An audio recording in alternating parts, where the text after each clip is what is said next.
အားလုံးပဲမင်္ဂလာပါလို့ဒီနေ့อ่ะပေါ့နော် week 5ရောက်နေပြီ PM course ကိုလေ့လာနေကြတာပေါ့နော်အဲ့လိုဆိုတော့ဒီနေ့ကနောက်ဆုံး week လို့တော့ပြောလို့ရတယ်ဘာလို့လဲဆိုတော့ week 6ကကြတော့ဘာမှတော့မဟုတ်ပြန်ပြီးတော့ဒီ week 5ခုပြန်ပြီးတော့ပေါင်းပြီးတော့သူပြောရတဲ့ဟာလေးပဲဆိုတော့ပေါ့နော်အဓိကဒီ week ပြင်လဲဆိုတော့ဒီ course နဲ့ပတ်သက်တာပြီးပေါ့နော်ပြီးတော့ final exam တွေတူတူဖြေကြပါမယ်လို့နော်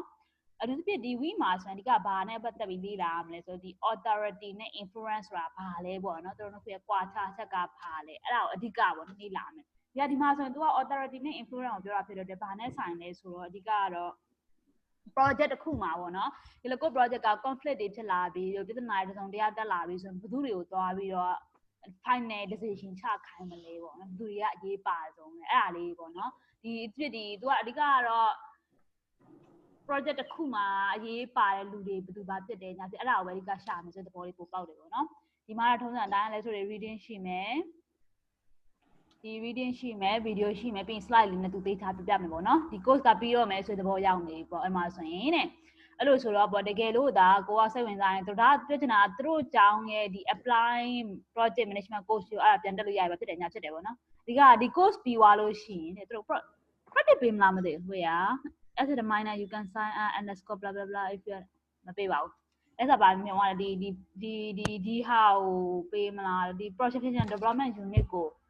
ဘယ်မှာသွားယူလို့ရတယ်တော့မသိဘူးဒီဟာကကြည့်ရတာ PM တွေနဲ့တွက်တယ်နဲ့ကြည့်ရ PM course မှာဆိုရင်3နှစ်တစ်ခါပြန်ပြီးတော့ပါတယ်ကိစ္စနဲ့ပတ်သက်ပြီးတော့မသိဘူးပေါ့နော်ဒါကတော့မတ်တော်ကိုတွက်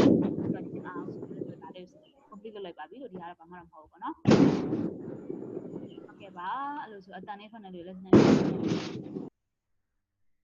okay အဲ့လိုဆိုတော့ဒီနေ့ကဒီ6မိနစ်ဗီဒီယိုလေးကိုကြည့်ကြပါမယ်6မိနစ်ပဲဆိုတော့ထူးဆန်းဒီနေ့6မိနစ်ပဲပုံမှန်ဆို10မိနစ်ကျော်ဆိုတော့ okay ဒါကတော့ဒီဗီဒီယိုလေးကြည့်မယ်ခဏလေးနော် subtitle ဖွင့်လိုက်ပါမယ် okay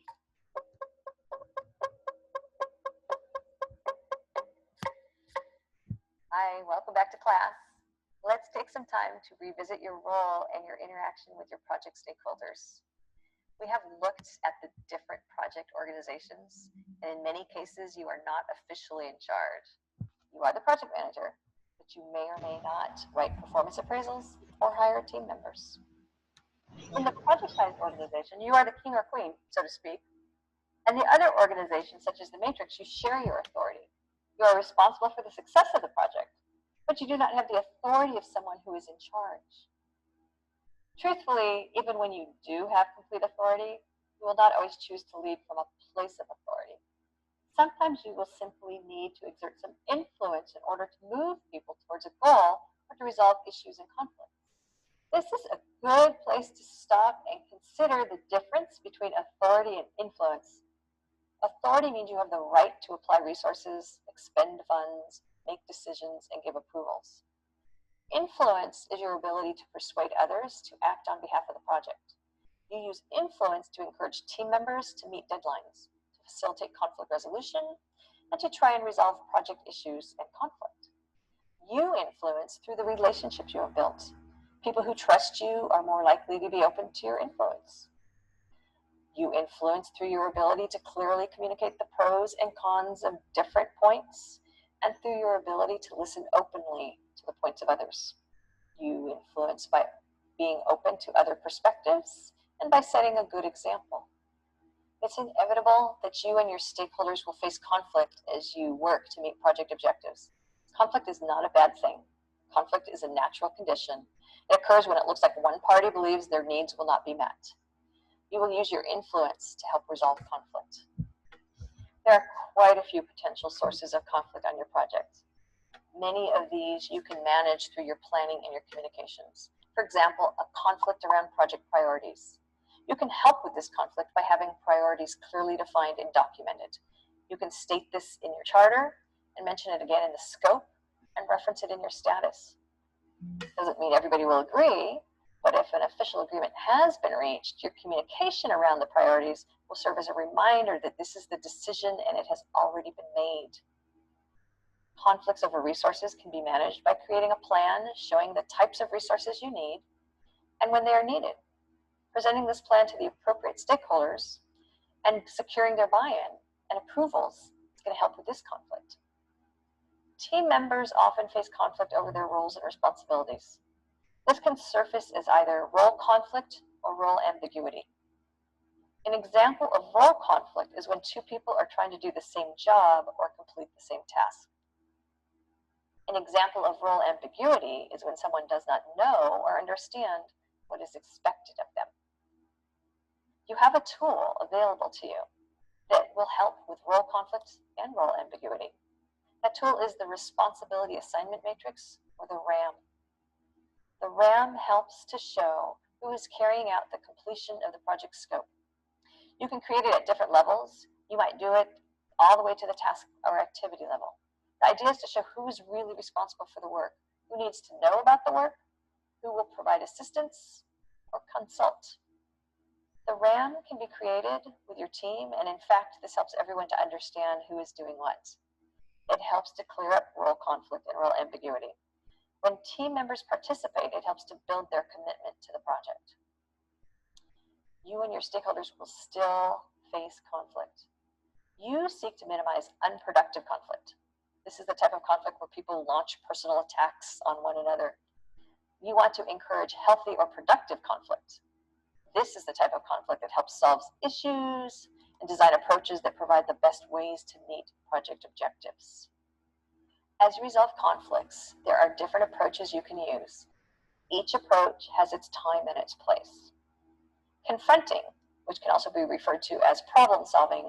or collaboration, is an approach where you encourage the parties in conflict to work together to conduct some research and analysis and come up with a resolution together.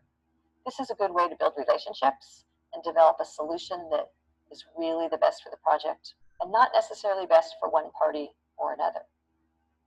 If you opt to compromise, you are using an approach which involves taking ideas from each party so that the solution is a little bit of each. This can be effective when you don't have time for confronting or collaborating. It may not necessarily result in the best approach, and it doesn't really produce what we call a win-win. Smoothing or accommodating means that you seek to remind the parties in conflict of their similarities. You appeal to their relationships, and you work to keep a friendly atmosphere. This will not help you take care of the root cause of a conflict, but it can be a relationship builder. Now, forcing or competing means you simply tell people how it'll be. You or another party in the conflict dictates the solution. If you're coming from a place of expertise, this makes sense. If someone is clearly violating a regulation or policy, this approach makes sense.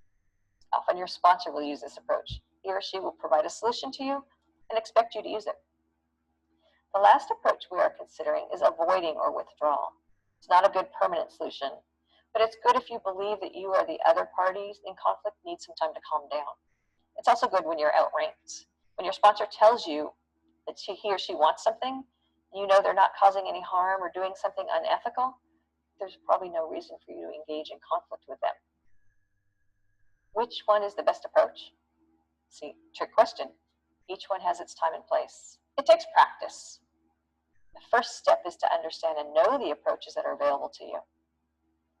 That concludes our lesson. Thanks for being here. သူ lesson ကိုကြည့်တော့မှာပဲ conflict ဆိုတာ good conflict လည်းရှိပါလားဆိုပြီးပြန်တွေးမိရပေါ့နော်ဟုတ်ပါပြီ6မိနစ်ပဲဆိုတော့ကြည့်ရအောင်ဒီ course တစ်ခုလုံးอ่ะပေါ့နော်အမှန်တော့ဒီ initiating နဲ့ planning phase တစ်ခုပဲပြောနေတဲ့သဘောပါဒီကအဲ့ဒါဆိုဒီဟာ phase 5ခုရှိပါလား initiating planning executing monitoring ပြီး closing stage 5ခုရှိပါလားဒီနှစ်ခုအဓိကဒီ initiating နဲ့ planning တောင် data လေးသူပြောပြနေပေါ့ဒီ course ပေါ့နော်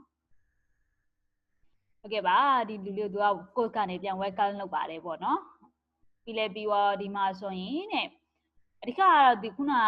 ခါကျရင်ဒီ project manager ရဲ့ role ကိုသူကအရင်ပြန်ပြီးတော့ပြန်ရှင်းပြရဆိုတဲ့သဘောပေါ့ဒီခုနကလည်းဆိုရဒီ metric ကိုပြန်မြင်လာတယ်ဒီဟာ week 1မှာတွေ့ခဲ့မှုတဲ့ဟာပေါ့နော်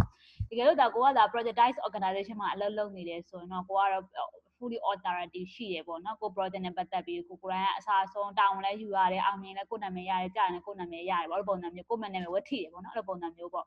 ဒီ manpower resource တွေ manage လုပ်ရတာတွေဘာတွေအကုန်လုံးကလည်းကိုယ်စီမှာရောက်နေပုံစံမျိုးပေါ့နော် fully authorized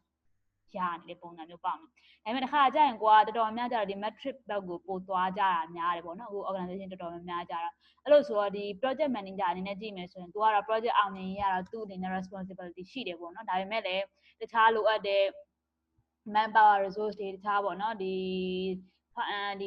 sponsor နဲ့ဘယ်လောက် budgeting ပေးမှလဲလို့ပါအဲ့ဒါမျိုးနဲ့တစ်ခါကြာရင်တော့တခြားဒီ functional manager ကလည်းဝင် involve လုပ်နိုင်တယ်ပေါ့နော်အဲ့လိုဆိုတော့သူတစ်ခါကြာရင်သူကိုယ်တိုင်ကဒီ authorize ပေးလို့မရတဲ့ဟာမျိုးဆိုရင်သူတို့စီကိုကူညီသွားလောက်အောင်ဆိုရင်သူတို့ကိုသူ influence လုပ်ပေးဖို့လိုကောင်းလိုမယ်လို့မြင်မိတဲ့ပုံစံမျိုးပေါ့နော်ဒီမှာဆိုဒီလိုမျိုး organization တွေဆိုရင်ပို့ပြီးတော့အသားပေးထားရဲဆိုတော့ဖြစ်ပါအဲ့လိုဆိုတော့အဓိကတော့ဒီ project manager တို့ကတော့ဒီ project အောင်မြင်ပြီးဆောင်လုပ်ရမယ်သူရဲ့တာဝန်ပေါ့နော်အဲ့ဒါကိုပဲသူအသေးစိတ် highlight တော့လုပ်ပြထားတယ်ဒီနေ့ lesson အဓိကဒီခုန authority ဆိုတဲ့စကားလုံးပေါ့နော်ဒီ authority ဆိုရင်မြန်မာလိုပြောရမယ်ဆိုရင်လုံးဝအမိန့်အာဏာရှိတဲ့ပုံစံမျိုးပေါ့နော်လုံးဝမြန်မာလိုဘာသာပြန်ပြောပြမယ်အဲ့ဒီဟာ authority ရှိတယ်ဆိုတာလုံးဝအာဏာရှိလို့သဘောထားဟုတ်လား influence ကြဘယ်လိုပြောရမလဲဆိုတော့အာဏာလည်းတော့မတူဒါပေမဲ့နည်းနည်းပေါ့နော်ကိုပြောလိုက်ရင်ကိုနည်းနည်း influence ပေးလိုက်ရင်ကိုဘက်ပါလာတဲ့လူမျိုးလေးပေါ့နော် is ပဲအနေနဲ့ပြောရမယ်ဆိုရင်ကိုကတော့ဒီ man power ကို9ရောက်လိုချင်တယ်ဒါပေမဲ့ကိုကဒီ HR manager မဟုတ်တယ်ဟုတ်ဒါပေမဲ့ကိုကသွားပြီးတော့ HR manager ကိုသွားပြီးတော့နည်းနည်း influence ထားလုပ်ပြီးငါ project ကဘယ်လိုအရေးကြီးတယ်ဆိုတော့ငါ man power ဘယ်လောက်လိုလဲငါ့ကို900လောက်ပေးလို့ရမလားအဲ့လိုမျိုးလေးပေါ့နော်ဒါကပြောမှဆိုရင်ကိုကတော့ authority မရှိဘူးဒါပေမဲ့ကိုက influence သွားလုပ်ပြီးတော့ကိုတကယ် authority ရှိရသူလာပြီးတော့လုပ်နိုင်အောင်လို့မျိုးကိုယ့်ရဲ့ opinion နဲ့ကိုယ့်ရဲ့ point တွေပဲတေချာတော့ပြောရပုံစံမျိုးလေးပေါ့နော်ဒီဟာကိုလည်းသူအသေးစိတ်ပြန်ပြီးတော့လည်းရှင်းထားပြပါတယ်ဒီပုံမှာလေးဒီမှာဆို authority ဆိုတဲ့စကားလုံးက the right to apply resources expand fund and make decision get approval ဒီဟာတွေကြည့်မယ်ဆိုရင်လုံးဝသူကိုယ်တိုင်ဒီ apply resource ဆိုတာ human resource လည်းဖြစ်နိုင်တယ်လို့တခြားပေါ့နော်ဒီ procurement တွေဝယ်တဲ့ကိစ္စလည်းဖြစ်နိုင်တယ်ပေါ့နော်ဒီမှာဆို fund နဲ့ပတ်သက်ပြီးဒါတို့ဘာလဲကိုယ့်ရဲ့ cost နဲ့ကိုယ်သေးချာလိုလို့တို့ပြန်ထည့် expand ဆိုတာ expand fund expand ဒါမှဒီမှာဆိုဒီ expand ဆိုတာသူပြောချင်တာဘယ်လိုသုံးမလဲဆိုတဲ့ဘောကိုဘယ်လောက်သုံးတင်လဲဘယ်နေရာမှာဘယ်လိုသုံးလဲပုံသူပြောတယ်ပေါ့နော်ဒီမှာဆိုတချို့ဒီ project နဲ့ပတ်သက်တဲ့ decision တွေကိုလုံးဝသူကိုယ်တိုင်မိတ်ပိုင်ခွင့်ရှိတယ်သူကိုယ်တိုင် fully authorize ရှိတယ်ပေါ့နော် authority ရှိတယ်အမှန်ဆို the right ဆိုတဲ့စကားလုံးကကိုယ်မှာ right ကိုမြန်မာလိုဘာသာပြန်လဲ right ကမြန်မာလိုပြန်တရလား right ကိုမြန်မာလိုဘာပဲပြန်လဲအခွင့်အရေးမလားအခွင့်ရပိုင်ခွင့်ပေါ့လုပ်ပိုင်ခွင့်အဲ့လိုမျိုးပေါ့နော်ဒီအခွင့်အရေးတစ်ခုကြီး authority fully authorized ဆိုတော့ authority ခဏတော့ပြောရဲဆိုတော့သူကိုယ်တိုင်လည်းသူ့မှာတာဝန်ရှိတယ်ခွင့်ရှိတယ်ပေါ့နော်ပြောချင်တာအခွင့်တစ်ခုရှိတယ်ပုံစံမျိုးပေါ့ approval ပေးလို့ရဒီမှာဩဇာရှိတယ်ပေါ့ဩဇာအာဏာရှိတယ်လေခုမှထွက်လာတယ်ဥတော်တွေမှာဩဇာအာဏာဩဇာဒီစားတာတော့ကြာဩဇာဒီစားတယ်အဲ့လိုဆိုတော့ပေါ့နော်ဒါ authority ဆိုတဲ့စကားလုံးကကိုက top ပေါ့နော်ကိုလာပြောဘယ်သူမှမလုပ်လို့မရဘူးလားပြောလို့မရှိဘူးပုံစံမျိုးလေးပိုပေါက်နေပေါ့ဩဇာအာဏာခုန influence ဆိုတာလည်းကိုသူများ persuade လုပ်တယ်ဆိုတော့သူများကိုပြီးတော့ကိုလိုချင်တာတခုသူများလုပ်ပေးအောင်လို့သွားပြီးတော့ live persuasion သွားလုပ်တယ်ပေါ့နော်ကိုပဲပါလာအောင်ဆွဲရဲဆိုတဲ့ပေါ်လေးပေါ့ပြီးကို project ကောင်းမှုအတွက်ပေါ့နော်အဲ့လိုမျိုးဆွဲတဲ့ဟာမျိုးဒီမှာဆို different ကိုတော့ပိုပြီးမြင်သာနေတာရှိမယ်တင်ဒီအဓိကတစ်ခုကကြတော့ဒီ authority ရှိသူကလာပြဿနာဖြစ်တယ်ဒါပေမဲ့ influence ရှိသူတွေကြတော့ကိုကသွားပြီး authority ကိုမှ authority မရှိဘူးလေဒါပေမဲ့ကို influence ပဲပေးနိုင်တယ်အဲ့လိုဆိုတော့သူတို့က authority ရှိတာဖြစ်တယ်သူတို့ကိုလိုချင်တဲ့ action ကိုသူတို့လုပ်နိုင်အောင်လို့ကိုသွားပြီးတော့နည်းနည်းလေးပေါ့နော်သွားပြီးတော့ easily တော့ရိုက်တာလဲအဲ့ဒါပုံမိုက်တယ်အဲ့လိုမျိုးလေးပေါ့နော်သွားပြီး persuade လုပ်တယ်ဆိုတဲ့သဘောလေးပေါ့နော်ဒါအဓိကပါပဲအဓိကအဲ့လိုမျိုးဘာလို့လဲဆိုတော့ခုနကဒီ conflict ဆို resolve လုပ်တဲ့ကိစ္စလည်းတော်တော်များများအရေးပါတယ်ပေါ့နော်အဓိကအဲ့လိုလုပ်နေရတာဆိုတာဘာဖြစ်လို့လဲဆိုတော့တစ်ခါကျရင်ဒီကိုအသိမှန်ပါတယ်ကိုသူတို့ခိုင်းနေတာပြီးအောင်လို့ပေါ့နည်းနည်း encourage လုပ်ရတယ်သူတို့ influence ပေးတယ်ပေါ့နော်ဒီဟာလေးကိုပြီးအောင်လုပ်ပြီးငါ let's start တွေ့မယ်တို့အဲ့လိုပြီးရတဲ့ခါမှလာပြောဟိုလာလဲဆိုတော့တို့ဒီဟာလေးပြီးသွားရင်ပေါ့နော်ငါတို့အဲ့ဒါတွေဘယ်သူလုပ်လဲဆိုတော့ lesson မှာဆို advisor တွေလုပ် project advisor ရဒီ project တွေ deliver တွေပြီးသွားရင်ငါတို့ lens စုသွားကြစားကြမယ်ဘာလို့ပေါ့နော်ပြောချင်တာအဲ့လိုမျိုးလေးလာပြီးလူတွေ encourage လာလုပ်တာပေါ့နော်ပြီးအောင်လို့အဲ့တော့ဒီ conflict ဖြစ်လာကြရင်ဘယ်လို resource လုပ်တဲ့ပုံစံမျိုးလေးပေါ့နော်အဲ့ဒါတွေရတယ်ကိုကဒီနှစ်ခုကအရေးပါတယ်ပေါ့နော်သူ solution တော့အများကြီးပေးထားပါတယ်ဒီ conflict နဲ့ပတ်သက်ပြီးတော့ပေါ့နော်ဘယ်လိုလုပ်ရင်ကောင်းမလဲဆိုနောက်တစ်ခုကကြတော့ဒီ influence နဲ့ပတ်သက်ပြီးသူအဓိကကိုယ့်ရဲ့ communicate ပေါ့နော်အဲ့ဒါခုနကိုယ့် project နဲ့ပတ်သက်ပြီးဟာဘယ်လိုဖြစ်နေလဲတေချာလေးပြောပြပြီးကိုဒီ authority ရှိလို့သွား influence သွားလုပ်လို့ဆိုတဲ့ပုံစံမျိုးလေးကိုသွားခိုင်းနေဆိုတဲ့သဘောပေါ့ ဘယ်လိုခါကြရင်ကိုကဒီကိုရဲ့ perspective ဆိုတာကိုသူများရဲ့အမြင်ကိုပြောတာပေါ့နော်သူများရဲ့အမြင်ကိုကိုကလက်ခံလေးတာနဲ့လေကိုကသွားပြီးသူတို့ influence လုပ်လို့ရတယ်ဆိုတဲ့သဘောလေးပေါ့နော်အဲ့လိုပုံစံမျိုးလေးပြောတာပါတယ်အဓိကကတော့ဒီ conflict ကိစ္စပေါ့နော် conflict ကတော့ everywhere ပေါ့နော်ဖြစ်ဘူးဆိုတာတော့မဟုတ်ဒီကတော့ natural connection လို့ပြောတာဖြစ်တဲ့အတွက်ဒါပဲလို့လူက2ယောက်3ယောက်ပါလာပြီဆိုရင် conflict ဆိုတာရှိမှာပဲဟုတ်တယ်ဟုတ်အဲ့လိုဆိုတော့တခါကျ conflict ကဘာဖြစ်လို့ဖြစ်လဲဆိုတာ one party belief their need ဝင်တော့ပြောနေတာတယောက်နဲ့တယောက်ငါလိုချင်တာတစ်မျိုးနေလိုချင်တာတစ်မျိုးပေါ့နော်မတူညီကြဘူးအဲ့လိုမျိုးတွေခါကျရင်သူကငါဘက်ကမှန်တယ်နေဘက်ကမှန်တယ် conflict တစ်ကောင်ဖြစ်နိုင်တယ်ပေါ့နော်ဒီက conflict ကလည်းလက်ရှိနေသူပြောတဲ့ထဲမှာပေါ့နော်ကောင်းတဲ့ conflict ရှိတယ်လို့မကောင်းတဲ့ conflict ရှိတယ်ဆိုတဲ့သဘောပေါ့နော်ဒီမှာဆို conflict ဆိုတာကတော့ potential conflict တွေအများကြီးရှိတယ်ဆိုတဲ့အကြောင်းပေါ့ဆို conflict ဆိုတာသူပြောကြတယ်ဒီကဘယ်ဟာကိုယ့်ရဲ့ project အတွက်ပို့ပြီးကောင်းလာလို့တဲ့ positive conflict တွေလည်းရှိတယ်သူပြောသွားတယ်ပေါ့နော်အဲ့ဒါတိတ်ပြီးတော့နည်းနည်းတော့ပြောကြတယ်တိတ်ပြီးတော့နည်းနည်းတော့နားမလည်လိုက်ဘူးဒါပေမဲ့သူပြောချင်တဲ့သဘောတရားနည်းနည်းတော့အထာပေါက်တယ်ပေါ့နော်ခါကြရင်တချို့ဟာလေးတွေကအဲ့လိုမျိုး debate လုပ်ပြီးတော့မှအကောင်းဆုံး result တွေထွက်လာတာမျိုးလည်းရှိတယ်ဆိုတော့လေအဲ့လိုဆိုတော့ဒီမှာဆိုရင်တဲ့ဒီပတ်သက်တာတကွာ conflict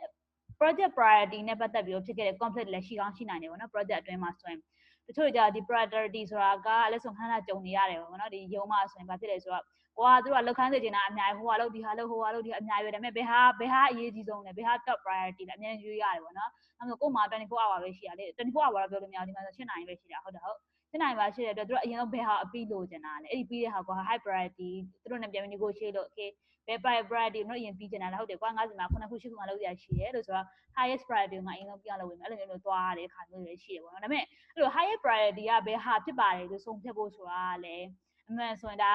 အစကြီးတဲ့ကို project chapter မှာတေချာလေးကောင်းကန်းလုံးဝ scope ကို manage လုပ်တဲ့ခါတွေကတခါရေးဘယ်ဟာတော့ငါတို့အရေးကြီးဆုံးဟာပါလို့ရေးတိုင်းတော့တစ်မျိုးပေါ့နော်အဲ့လိုမျိုးမှမဟုတ်ဘူးဘယ်သူကလည်း priority ကဘာမှမသိဘူးဆိုတော့ဒါတော်တော်လေးကောင်းစားမဲ့အရာမျိုးရောက်နိုင်တယ်ပေါ့နော်ဟုတ်ဆိုအဲ့လိုဆိုအများတစ်ခါကျရင်အဲ့ဒါဘယ်လိုလုပ်လဲဆိုတော့ကိုယ့်ရဲ့ဒီအပပေါ့နော်အပလေးရောက်သွားပြီးတော့ခင်ဗျားမအဲ့ဒါရရှိရဲဘယ်ဟာ priority အမြင့်ဆုံးလဲဒီနှစ်ပတ်အတွင်းမှာ release လုပ်ကြရှင်ဒီဟာနဲ့ပတ်သက်ပြီးတော့ဘယ်ဟာ priority အမြင့်ဆုံးလဲအဲ့ဒါငါဥစားပေးလုပ်မယ်အဲ့ဒါကိုမသိရင်ကွာသူ့ကိုတက်ပြတ်မေးကိစ္စမျိုးတွေလုပ်ကောင်းလုပ်တယ်ပေါ့နော်မတစ်ခါကျရင်လည်း2ယောက်3ယောက်ကဒီဟာကသူက priority သူ့ဟာကိုသူက priority ထင်တယ်နောက်တစ်ယောက်လည်းနောက်လို priority ထင်ငါဖြစ်နိုင်တာပဲရှိနိုင်မယ်လေအဲ့လိုမျိုးတွေဆိုတော့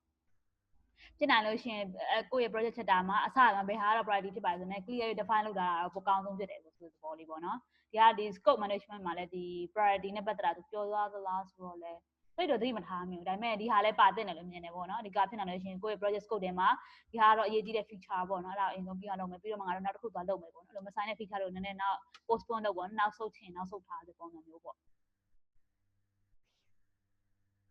okay နောက်တစ်ခုကပထမတစ်ခုကဒီ project priority နဲ့ပတ်သက်တဲ့ conflict ပေါ့နော်နောက်တစ်ခုကကြတော့ဒီ resource တွေနဲ့ပတ်သက်တဲ့ conflict resource တွေနဲ့ပတ်သက်တဲ့ conflict ကဘာတစ်ခါကျရင်ကွာ project က company တစ်ခုမှာတစ်ခုလည်း run နေတာမဟုတ်လေအများကြီး run နေတာအဲ့လိုဆိုတော့ဒီ manpower တယောက်ကိုဘယ်လိုပြ100% ကိုတင်တယ်မှာဆွဲခေါ်တာခြင်းနဲ့ဆွဲခေါ်တာမယ်ဒါပေမဲ့သူကလည်းတခြားသူ့ရဲ့ expertise ကလည်းတခြား project အတွက်လိုအပ်နေတယ်ဆိုတာမျိုးဆိုရင်ဒါ team 3-5ခုကသူ့ကိုလိုချင်နေဆိုရင်အဲ့မှာပြဿနာတက်တော့တာပဲတခါကျရင်အဲ့လို project မှာဆိုရင်အခုလောလောဆယ်တယောက်2ယောက်ကကြာ project 2ခု3ခုတကြိုင်နဲ့လုပ်နေပေါ့နော်အဲ့လိုဆိုရင်သူကငါဘယ်ဟာကိုငါဘယ် project A ကိုငါ priority ပေးရမလားဒါမှမဟုတ် project B ကအရေးကြီးနေတာလားအဲ့ဒါမျိုးနည်းနည်းပေါ့နော် conflict ဖြစ်တာမျိုးလည်းရှိကောင်းရှိနိုင်အဲ့လိုမျိုးလေးတခါကျရင်ဒါကတော့ PM အနေနဲ့ပြန်ပြီး resolve လုပ်ရတဲ့ကိစ္စလေးပေါ့နော်ဘယ်လိုမျိုးလုပ်တင်လဲဒါအစရကွာသွားပြီးတော့ဒီ HR ဝယ်ဖြစ်ပေါ့နော်သူ့တော့ငါဘယ်လောက် percent မှာငါရဲ့ project မှာငါလိုအပ်တယ်အဲ့လိုမျိုးကြိုပြီးတော့တောင်းထားတာပို့ပြီးတော့အဆင်ပြေတယ်ပေါ့နော်ကိုကသူ့ငါခုမှလိုပြီးတော့တိပြီးတော့တောင်းတာမျိုးဆိုတာထက်ပေါ့နော် source ကို balance ဆွဲထားပြီးတော့မှငါသူ့တော့ sorry လိုတယ်ပေါ့နော်အဲ့လိုမျိုးအနည်းဆုံးတော့ငါသူ့ 60% လိုတယ်ငါ project မှာအမြင်နဲ့ရှိဖို့တော့ဆိုတော့ဒီ project ကဘယ်လိုဖြစ်တယ်နည်းနည်းပေါ့နော်ကိုဘက်ကကိုဒီ process ကိုနဲ့တော့တက်တော့ပြောပြီးတော့ကိုယ့်ရဲ့ resource ကို source ကကိုလုံးဝ secure လုပ်ထားပါတော့ကိုစီတွေရောက်လာဒါလည်းခုန plan မှာ planning stage မှာသူကအဲ့ဒါလေးလုံးဝမဖြစ်မနေလုပ်တင်တယ်ပေါ့နော်ဒီ conflict ကိုဒီ resource နဲ့ပတ်သက်တဲ့ conflict ကို solve ချင်တော့ဒီကိစ္စကပထမဆုံး source ကြိုပြင်ပြီးတော့ကိုယ့်ရဲ့ resource ကိုသေချာလေး manage လုပ်ထားတဲ့သဘောလေးပေါ့မထင်နဲ့ဒီဟာခဏကြုံရတယ်ဒီရုံးမှာဆိုရင်ခါကြရင်ကွာအခုအစတော့ကွာမသိဘူးပေါ့နော် तू ကဒီဟာမျိုးဒါလိုနေမှမသိဘူးဆိုတော့ကွာနောက်မှာကိုလှုပ်တော့မှဟာဒါလိုနေပါလေဆိုတော့တော့ तू တော့ခေါ်တယ်အဲ့မှာလုံးဝပြဿနာပေါင်းတက်တော့တာပဲမရှိဘူးမရမလဲ source ကိုတော့မခေါ်ရတယ် तू ကလည်းတခြား pre occupy နေဖြစ်ကောင်းဖြစ်နိုင်တာပဲတခြား project တွေနဲ့အဲ့လိုမျိုးဆိုနည်းနည်းပေါ့နော် difficulty ရှိတဲ့ဟာမျိုးခဏကြုံရတယ်ဒီ human resource နဲ့ပတ်သက်နည်းနည်းပေါ့တော်လေးကောင်းဆိုးရတဲ့ကိစ္စပေါ့နော် ဒါတကယ်လို့အဲ့လိုမျိုးဆိုရင်ဒီနောက်တစ်ခုကကြတော့ဒီ team member can be face conflict the role and responsibility ပတ်သက်ပြီးမကွဲဘူးပေါ့နော်ငါဘာလို့မှမသိတဲ့ကိစ္စဒါနောက်တစ်ခုကကြတော့ဒီ role ambiguous ကိစ္စပေါ့နော်ဒီနှစ်ခုကိုသူကလည်း conflict ထဲမှာသူကပါတယ်ဆိုတဲ့အကြောင်းပြောထားတယ်ပေါ့နော်ဒီ role and responsibility ကိုမသိတဲ့ကိစ္စကိုသူက solution တစ်ခုသူပေးထားတယ်ပေါ့နော် role ambiguous ကိစ္စကိုလည်းသူ solution အများကြီးတော့ပေးထားပါတယ်ကြည့်အောင် definition အရင်ပြန်ကြည့်အောင်ဒီမှာဆိုရင်ね role conflict ဖြစ်တဲ့ဟာမျိုးပေါ့နော်ဒီ role conflict ဖြစ်တယ်ဆိုတာကနေရာလုံးကလည်းသူကလည်းဒါလုပ်နေတယ်သူကလည်းဒီဟာလုပ်နေတယ်အဲ့လိုမျိုးနှစ်ခုလုံးကနေရာလုံးတူလုပ်နေတယ်ဆိုဘယ်ဟာဘာလုပ်အောင်မသိဖြစ်နေပြောချင်တာဒီလိုနေရာလုံးကနှစ်ခုကိုတပြိုင်တည်းလုပ်တဲ့ခါကျရင်တစ်ခုတော့မသုံးမှာတော့သိကြတာပဲအဲ့လိုမျိုးဖြစ်ကောင်းဖြစ်နိုင်တယ်ပေါ့အဲ့လိုဆိုလဲ conflict ဖြစ်အောင်ဖြစ်တဲ့နေရာမျိုးဖြစ်နိုင်တယ်ပေါ့နော်နောက်တစ်ခုကကြ role ambiguous ဆိုစကားလုံးကမသိကြမရေရဘူးပေါ့နော်ဟိုရအောင်ဒီရအောင်ဖြစ်နေတဲ့စကားလုံးပို့ပြီးတော့မြန်မာလိုဘာသာရမြန်မာဘာလို့ပြန်အဲ့လိုမျိုးလို့ထင်ပါပဲဟိုရအောင်ဒီရအောင်ပေါ့နော်သူကလည်းသူဒီဟာကိုသူ့တော့အဆိုင်လိုက်တော့ဟုတ်ပါဘူးဘာလို့မှမသိဖြစ်နေတာတော့သူ့ကို clear မဖြစ်ဘူးပေါ့နော်ဘာကိုပြောရလို့ပြောမှမသိဘူးဒီဟာပဲငါဘယ်လိုလုပ်ရင်ကောင်းမလဲသူလုံးဝမသိဘူးဆိုတဲ့ဟာမျိုးကောင်းဖြစ်နိုင်တယ်ပေါ့နော် ambiguous ဆိုတာမသိကြဘူးသိကြရှင်းပြတာမျိုးမဟုတ်ဖြစ်နေတော့လေ You have a tool. sorry အဲ့လိုဆိုအဲ့ဒါနဲ့ပတ်သက်ပြီးတော့ပေါ့နော်ပထမဆုံးခုနကrole conflict ပေါ့နော်သူကဘာလုပ်မှမသိတဲ့ကိစ္စဆိုရင်အဲ့ဒါမျိုးဆိုရင်ဒီ responsibility assignment metric နဲ့ကိုက solve လုပ်လို့ရတဲ့သဘောလေးပေါ့ဒီမှာဆိုဘယ်သူကဘာလုပ်ဆိုတဲ့ဟာလေးကိုပြပြသွားတယ်ပေါ့နော်ဒီမှာဆိုရင်ဒီဟာကို inform လုပ်တာဖြစ်ဖြစ်ဒီဟာ responsibility ယူတာမျိုးဖြစ် R ဆို responsibility ပေါ့နော် C က consult လုပ်တာမျိုးဖြစ်ဖြစ်ခါကျရင်တချို့ဟာလေးရကြတော့သူကိုယ်တိုင်ဒီ responsibility ဆိုတာသူကိုယ်တိုင်လုပ်တယ်ဆိုတဲ့သဘောပိုပေါက်သွားတယ်ပေါ့နော်သူကိုယ်တိုင်လုပ်ပြီးတော့သူက PC အောင်မြန်လုပ်တယ်ဆိုတဲ့သဘောပေါ့အဲ့မဲ့တစ်ခါကျရင်ကိုကလည်းသူများရဲ့ opinion လိုတယ်ပေါ့ဒီဟာလေးပြီးဖို့ဆိုရင်ဘယ်ကတော့ဒါကို take responsibility ရတယ်ဆိုပေမဲ့လည်းသူတို့စီကလုံးဝဒီလိုသူတို့နဲ့ပတ်သက်တဲ့အချို့ဟာလေးကိုသူကလိုအပ်တယ်ပေါ့နော် accountable ဖြစ်တယ်ဆိုတာနည်းနည်းလေးတာဝန်ရှိတဲ့ပုံစံမျိုးလေးပေါ့ဒီမှာဆို consult ဆိုတဲ့သဘောကသူ့ရဲ့ opinion တွေအမြင်တွေယူရမယ်ဆိုတဲ့သဘောလေးပေါ့နော်အဲ့လိုပုံစံမျိုးဒီလိုမျိုး role responsibility assignment metric ကိုသုံးလို့ရတယ်ပေါ့နော်ခုနကကိုယ့်ရဲ့ role နဲ့ responsibility ဘာလဲဆိုတာမ clear မဖြစ်တဲ့ခါကျရင်ဒီဟာသုံးလို့ရဆိုတဲ့အကြောင်းကိုသူပြောသွားတယ်ပေါ့နော်ဒါပေမဲ့ခုနက role ambiguous ကိုသူဘာပြောသွားသေးလဲဒါကဘယ်သူဘာလုပ်နေလဲဆိုတဲ့သဘောပေါ့နော်ဒီဟာလေးအဲ့ဒီဟာသုံးလိုက်မယ်ဆိုရင်လည်းဘယ်သူဘာလုပ်နေလဲပိုပြီးမြင်တတ်တာရှိလာတယ်ပေါ့နော်ပြီးတော့ဘယ်သူကဘာလုပ်ကြအောင်သိတင်နေပါတယ်ပေါ့နော်ဒါကနည်းနည်းအသေးစိတ်ပြောထားပါတယ် okay assistant consult ပြီးတော့ဒီဟာကတော့ data ခုနဒီဟာကလည်းသူက RAM ကလည်းဘယ်သူကဒီဘယ် role မှာလဲဆိုဒီ role ambiguous ကိုလည်းနည်း soft တယ်ဆိုတော့သူပြောသွားတယ်ပေါ့နော် role ambiguous ကို RAM က soft ပေးတယ် maybe ဆိုတော့တစ်ခါတည်းကိုဘာလို့မှမသိဘူးဆိုတော့သူများကိုသွားပြီးတော့ concept သွားလုပ်ပြီးတော့အနည်းဆုံး idea လေးကိုပိုရအောင်ရလာရင်ပေါ့နော်ဆိုတော့ဒီမှာဆိုရင်ကိုကဒီဟာတော့ငါလုံးဝမသိရဒါပေမဲ့ငါတော့ဒီဟာ domain expert knowledge area မှာငါဘာမှမသိဘူးဒါပေမဲ့တကယ်သိရလူတယောက်သွားပြီးတော့ concept သွားလုပ်ရင်တော့နည်းနည်း idea လေးတော့ပိုရလာမယ်ထင်တာပဲနည်းပေါ့နော်ကိုယ့်ရဲ့ဒီကိုတော့ရမယ်ကိုယ့်ရဲ့ role နဲ့ပတ်သက်ပြီးနည်းပို့ပြီးကိုညီပေးနိုင်တယ်ပေါ့နော်အဲ့လိုပုံစံမျိုးလေးမြင်လို့ရတယ်ပေါ့ဒီဟာမျိုးတစ်ခါမှတော့မမြင်ဘူးသလားလို့ဒါမှမဟုတ် Alex လည်းပြရမဟုတ်လို့ဖြစ်ပါလိမ့်မယ်တစ်ခါမှဒီလိုမျိုးတစ်ခါမှမမြင်ဘူးသေးဘူးဒီကြလေးလို့အသေးစိတ်ရေးတာပေါ့နော်ဟိုကနကသူကပြောနေတာခုနက conflict တွေကတော့ဒါကောင်းတဲ့ conflict တွေပေါ့နော်ဒီမှာ unproductive conflict တွေကိုမဖြစ်စေချင်ဘူးနော်ဒီ personal attack တွေပေါ့နော်ဒီဟာတွေကတော့လုံးဝမကောင်းတဲ့ဟာလေးတွေပေါ့နော်ဒီဟာမျိုးကို team ထဲမှာ personal attack တွေဖြစ်တဲ့ခါကျရင်တယောက်နဲ့မကောင်းဘူးဆိုတဲ့သဘောလေးပေါ့နော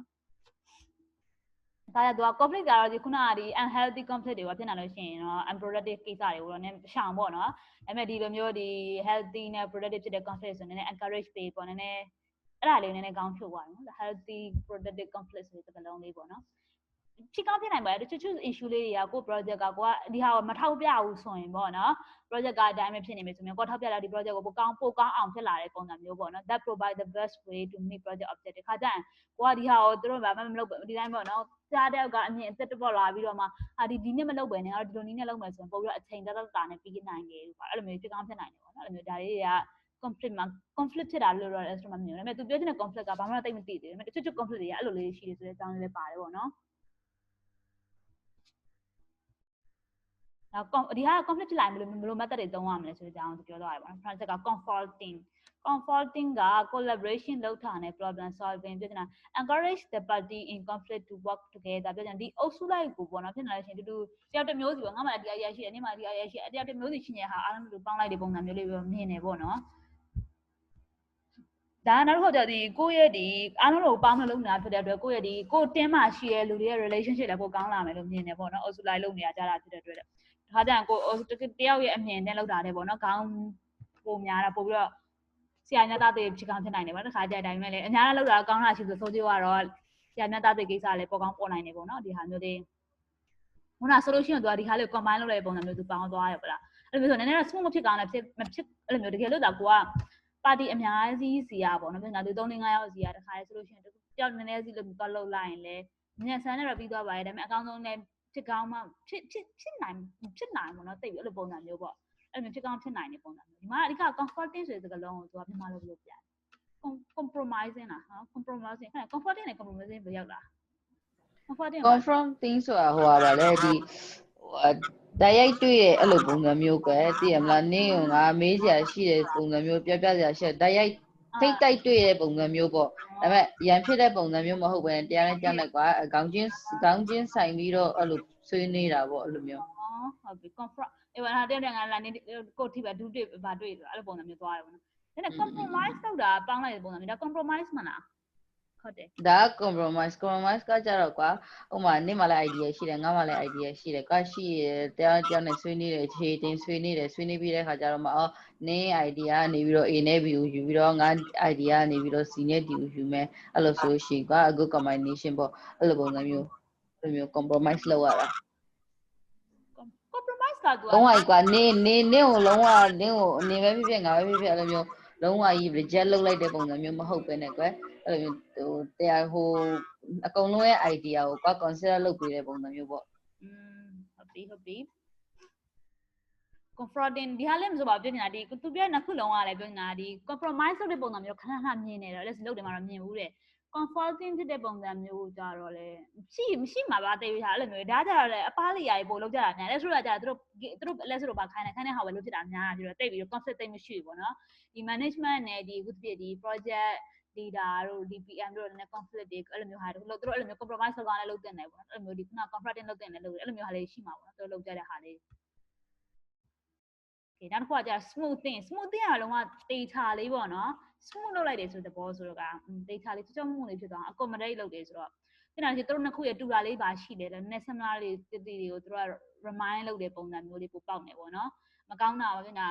်အမြင်မတူတာခဏဖယ်ထားအမြင်တူတဲ့ဟာလေးရပါရှိတယ်ညာရှိအဲ့ဒါမျိုးပိုဦးစားပေးပြောသွားတဲ့ဟာမျိုးလေးပေါ့နော် smoothing ဘက်ကိုပိုဦးစားပေးရတယ်ဒီမှာတစ်ခုနှစ်ခုသုံးခုလေးခုရှိနေပြီပေါ့နော်ဒီမှာဆိုရင်တဲ့ဒါအနည်းဆုံးတော့ကိုယ့်ရဲ့ root ကိုပြဿနာမရှာသွားရင်တောင်မှကိုယ့်ရဲ့ relationship ပိုကောင်းလာတယ်ပေါ့နော်ကိုယ် smooth ဖြစ်အောင်လုပ်နေတာဖြစ်တဲ့အတွက်ပေါ့နော်အရန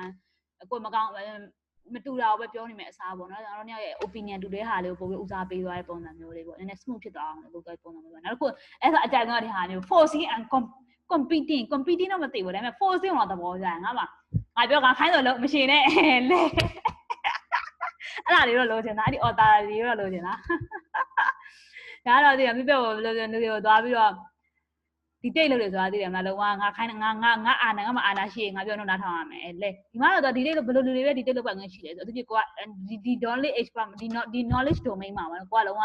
expert ဖြစ်နေလူတယောက်ကလုံးဝမသိတဲ့လူတယောက်ကကိုသွားပြီးတော့ကိုအဲ့လိုမျိုးသွားလုပ်လို့ရတယ်ဆိုတော့ကိုကလည်းဒီမှာနေချီပြီးလာတာ subject တစ်ခုကွာအဲ့ဒါကိုလာသူကမသိမတက်ပဲလာပြီးဆရာလည်းလောက်တော့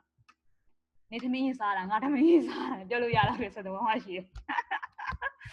ဟုတ်ပါပြီဒါတော့အဓိကဒီ method လေးရှိရပေါ့တခါကျရင်ဆိုအဲ့လိုဘယ်လိုနောက်တစ်မျိုးကကျတော့ဒီ expert တွေပေါ့နော်နောက်တစ်မျိုးကျတော့ဒီမျိုး sponsor တွေပေါ့ဒါကြရင်ကိုယ့်ကိုတို့တွေကပတ်စံပေးတာဖြစ်တဲ့အတွက်တို့လည်းကွာမလွန်ဆန်နိုင်ဘူးလေအဲ့လိုဆိုတော့တို့လည်းတခါကျရင်တို့ကအဲ့လိုမျိုးဟာဆိုတို့ဦးစားပေးပြီးတို့ပြောခိုင်းတာကွာလုပ်ပေးတဲ့သဘောလေးပိုပေါက်နေပေါ့နော်နောက်ဆုံး method ကဒီ avoiding and withdrawal ရေပေါ့နော် avoiding လုပ်တယ်ဆိုတာ okay